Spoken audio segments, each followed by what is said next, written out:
Hello again, Struck. Diablo 4's open beta tests are almost upon us, and I've already started making some pre-launch theory-crafted semi-builds that should be good for fresh into endgame characters when the game launches. I also plan to evolve those setups into fully fledged builds when the game is released, and keep them updated when there's rebalancing patches, updates, new seasons, and so on. This is one such build for the Necromancer class called Dark Ward, or the Dark Ward if you feel it sounds better. Keep in mind that the beta test will only let us reach level 25, so this setup will not be that great to use in the beta, and it will only limit us to the first zone, so a lot of the legendary aspects we won't be able to get due to being limited to only fractured peaks in terms of act zone. So this build is more useful for actual game launch build of the game. And for characters around level 60-ish, 50 plus close to 60. And I've used around 60 skill points for this specific setup when making it instead of the full 100, so that the remaining points on the way to 100 could be filled with some of the other choices, but most of all, so that you can jumpstart your endgame grind with this ready for endgame setup, not needing to max out to level 100 to actually have a build. And keep in mind, I do have spreadsheets, and in those spreadsheets, by the way, check the links in the descriptions. In those spreadsheets, you can check all the info you would be seeing in this video in a moment, such as alternative skills you may want to take, such as alternative active and passive skills you might want to level up, or the active and passive skills you want to level up on the way to 100 after putting the points the way I did for around level 60. And as well as various different legendary aspects that you might want to either use temporary as fillers until you find what you need, or in general just to experiment. I've shortlisted some of the aspects for the class and the universal ones, not all of them, just some. That could be good synergies with the build if you were to remove the best in slot stuff that I will show you in the video. So I hope you enjoyed. Buckle up and let's go. Let's start with the skill points. I will first show you how I have spent them, how I have dedicated the skill points. You can see I've totally spent 61 skill points. And there are a lot of things I didn't take, which means room to grow for the build on the way to 100. Shadow Ward, as the name suggests, is focused on shadow. And I think Reap is a very good choice of skill for the basic skill. And I prefer Reap instantly executes non-bosses below 5% life. But if you think, okay, I don't need that because I've taken another thing that executes any non-bosses below 10 life, then maybe you can put it here. But I think this one would be fun, especially early on in the game, to give you a little bit of extra less need to hit, no need to do the last hit, saving you time. This one is great. If an enemy is hit by Rip, that is hit by Rip and dies within 2 seconds, you gain extra attack speed. So perfect. You can keep generating essence with Rip. Blight. We are building around Blight, by the way, in terms of legendary aspects. You would see why. Unleash concentrated Blight that deals damage, leaves behind a defiled area, which does damage over time.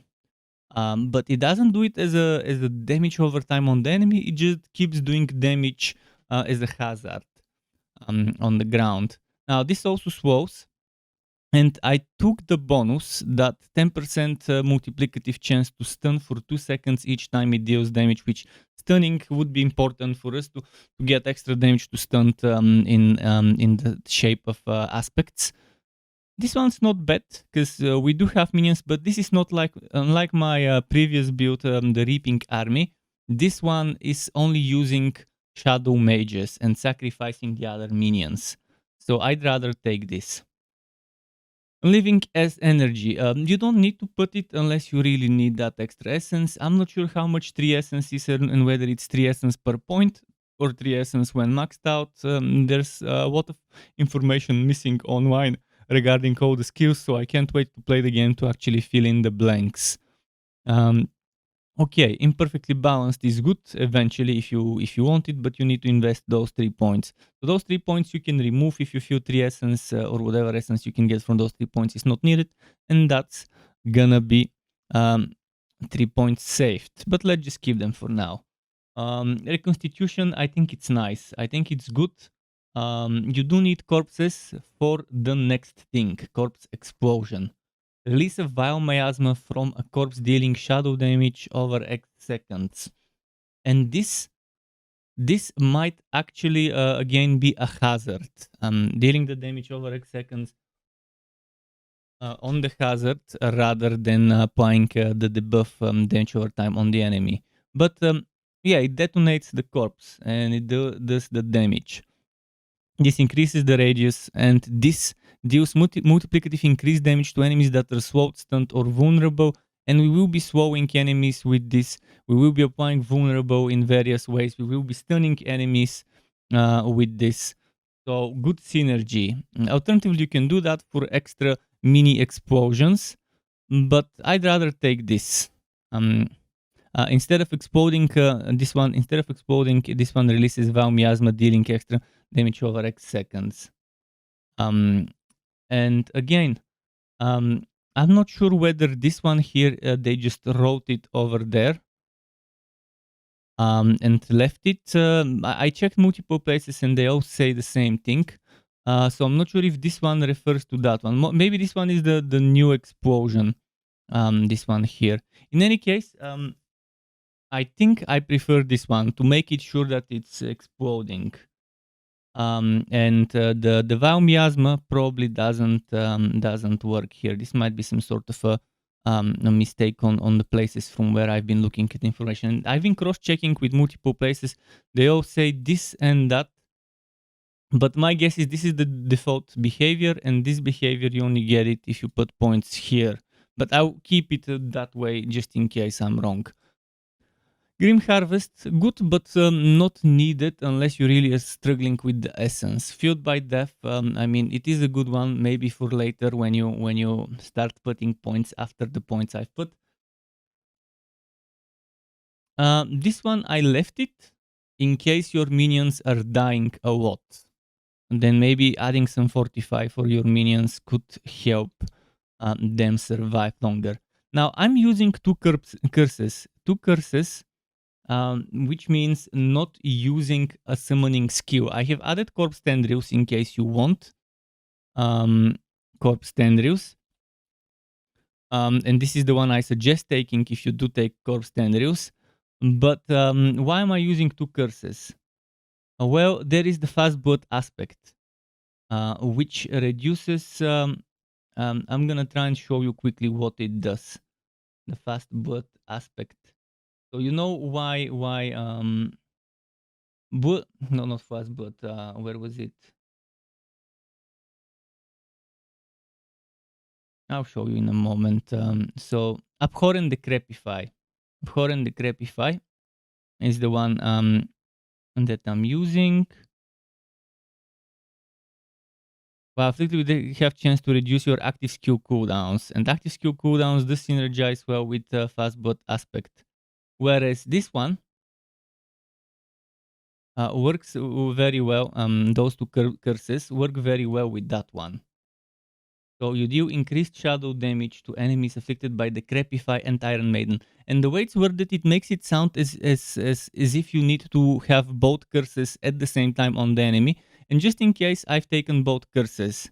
And that's why I didn't take the Creepify, but I have added some notes if you do want to take the Creepify.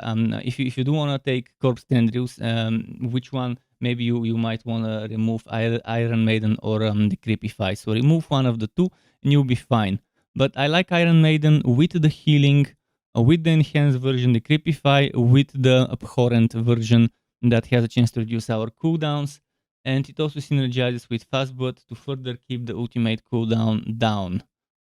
Um, in terms of passives under corruption, I've added 4 here. I've added included all 4 in this document, but um, you probably would be better off investing into those later on, not right away. This one seems nice. I mean, extra damage to cursed enemies. But I think that would be one of the first few things you might want to get. I have included extra HP for the mages because they're squishy already, so a little bit of extra survivability for the mages is nice. Now, Reaper's Pursuit, damaging enemies with darkness skills. I'm not sure what counts as darkness skills, but I'm assuming shadow skills do count as darkness, but maybe shadow plus something else counts as darkness. I know blood skills are blood skills. I know bone skills are bone skills. So what else is there for it to count as darkness? My guess is shadow is darkness. And who knows what else. I hope soon I get some sort of explanation from the open beta regarding this. I did put points into Gloom. I didn't put points into Crippling Darkness, but eventually you might want to put that as well. I did put points into Terror because I think it's pretty solid. And it also applies to our shadow mages, so pretty nice. I didn't put points into the Thorns. I did put points into the Blood Wave ultimate. From all the ultimates, I think Blood Wave is the one that fits this build the most. The other ones just don't seem like they fit, and there isn't one that's Shadow Caster build, and this is a Shadow Caster build ultimate. So adding this is not bad because we have the Supreme Blood Wave that leaves 3 Blood Orbs, and then we have Fast Blood that helps us reduce our cooldowns. I mean, if you do take Fast Blood, I didn't take it, but there's an option to consider. But in general, Blood Wave, good DPS, not that long of a cooldown, slows enemies, leaves Blood Orbs, so not bad option as an ultimate skill. This one, it's not good because we only have a few active minions. I did include it in case you think you want that damage reduction. It's not gonna be much, but it could help eventually. This one I did include. Minions do increase damage while we are near them, and since our minions are mages, they should be near us. I did not put this because I don't think we need it. Bonded in essence, your minions gain resistance. Yeah, they're squishy, they need all the resistance they can get. This one I didn't put, but I think it's very good to add this eventually because they're mages. You don't want them to be getting one shot. So definitely good to prepare them for big hits. And Shadow Blight, another thing that is built around me for this build. Darkness skills infect enemies with Shadow Blight for 2 seconds every 10th time an enemy receives shadow damage from us or the minions. While they're affected by Shadow Blight, they burst for 20, so they do another mini explosion. And regarding the Book of the Dead, I'm taking Shadow Mages and upgrade 2. Why upgrade 2? Shadow Mages fire an additional Shadow Bolt every 6th attack, meaning additional source of damage to trigger Shadow Blight. So every 10th time this happens, and if they fire an extra attack, so every 6 hits they actually do 7, which is pretty solid to have that extra hit. This chance to stun, it's not that great, only every 5 seconds. For this build, we have other ways to stun, so upgrade to on Shadow Mages is nice. Skirmisher Sacrifice, your crit chance is extra 5%, you can no longer summon skeletal warriors, and we can no longer summon Golem by sacrificing our Iron Golem, but we do 30% multiplicative increase crit damage, so you're getting crit chance and crit damage from the sacrifice, but you're sacrificing 2 types of minions for the sake of having Shadow Mages and having extra DPS. I think this is very good synergy for this build for a caster setup that doesn't rely on having too many minions. And now I think it's time to move on to the next segment. So in this segment, I will quickly show you the legendary powers. If you need information regarding what legendary powers, I'm gonna try and be quick about it. Legendary powers drop with items and make them legendary. So you can take the power of a legendary item, apply it on a rare item or another legendary item, and that will replace the currently available legendary power on that item, or make it from a rare to a legendary. And those powers are categorized by defensive, offensive, mobility, utility, resource. Here are the categories, what can drop on what. So you can take the power from one item and put it on another as long as they are in the same category. Powers cannot go on items that don't fit their category. Here are the best in SWAT. Helmet, Aspect of the Umbro for resource generation. This is what that looks like. Let me show you. Aspect of the Umbro. Resource generation when you hit crowd controlled enemies. And speaking of crowd controlled enemies, there's aspect of shared misery, our one utility. I mean, we have more than one, but our one that we're using here, I think it's a must have. When you crowd control an enemy, there's 30% chance for that enemy to get crowd controlled. I've put it on the Guoffs. Then I've also taken sacrificial and aspect of the void. I didn't take a mobility, mind you. Sacrificial aspect, you can see here. Where did it go? Your sacrifice bonuses are increased by X%, meaning that crit chance and crit damage will be stronger. Aspect of the void is Blight's defiled area when spawned pulls in enemies around the afflicted area. To keep the enemies away from you, suck them in with the sucky behavior of Blight. And then follow up with the corpse explosion while they're sucked in. Obviously, you want Iron Maiden and Decreepify to begin with after you pull them in. So another thing that is good to consider is aspect of disobedience. I put it in the pants SWAT. Aspect of disobedience is a very interesting defensive one. Enemies afflicted with damage over time effect deal X% less damage to you. And I think we will be doing damage over time on the enemies. I think if I'm mistaken and you don't do damage over time on the enemies, there are alternative defensive options such as aspect of might, protecting, and of the protector, which are here. Basic skills give you damage reduction, always a good thing to have. Every X seconds gain a barrier, or when struck a magic bubble forms for 8 seconds but can only appear once every 10 to X seconds. I think from the alternatives, might be your best alternative. Now let's move on to the offensive. Blighted aspect.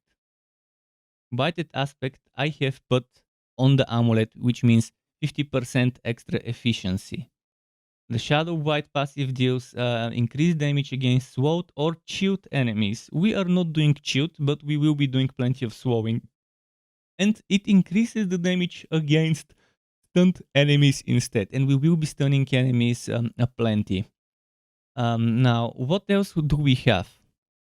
On the weapon, or two-handed weapon if you choose to use one, I have decided to place Aspect of the Damned, which is you deal increased shadow damage to enemies afflicted by both the Creepify and Iron Maiden.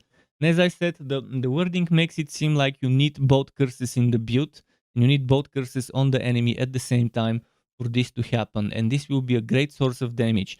So if you go for two-handed weapon, that would give you 100% effectiveness. So if this is 10%, this will go to 20%. If this is 30, it will go to 60% multiplicative damage. But if you go two-handed, you're losing aspect of the expectant, which I've put in the offhand, which is, I think, a good sacrifice to be considered. If you don't need survivability from a shield or through whatever other focus offhand you can get to give you extra utility or whatever focus foci would give. Expectant is a solid thing. You can see what it does here. Enemies hit with basic skills increase the damage of your core skill by up to 50 multiplicative percent. So you need to keep doing basic skills a lot, build it up, build those stacks, and then boom, unleash that blight core skill and pull the enemies. If you don't feel like expectant is that much of a thing, I intentionally put the least important one here so that it hurts the least when you sacrifice it. Then definitely consider two-handed weapon. I personally would prefer to do this build with a two-handed weapon myself, like a scythe, for example, to look properly like a Dark Ward. Now, we have Pummeling and Retribution. I always recommend taking those two together, but if you want only one, pummeling, in my opinion, might be better, even though it's multiplicative versus non-multiplicative. This also works on knockdown and frozen. For this build, we don't have frozen, and we probably don't have much knockdown. But taking those two, we do. We take pummeling, we take retribution, so that's extra damage to stunt, and also chance for enemies that attack you from afar to get stunned. You do 30% extra damage to stunt and another 40 to 50 multiplicative to stunt, knockdown, and frozen. And this stacks up pretty nicely with some of the other things we have, especially this increased damage to stunt here. I think it's incredibly fun build, and I can't wait to try something like this myself when the game launches.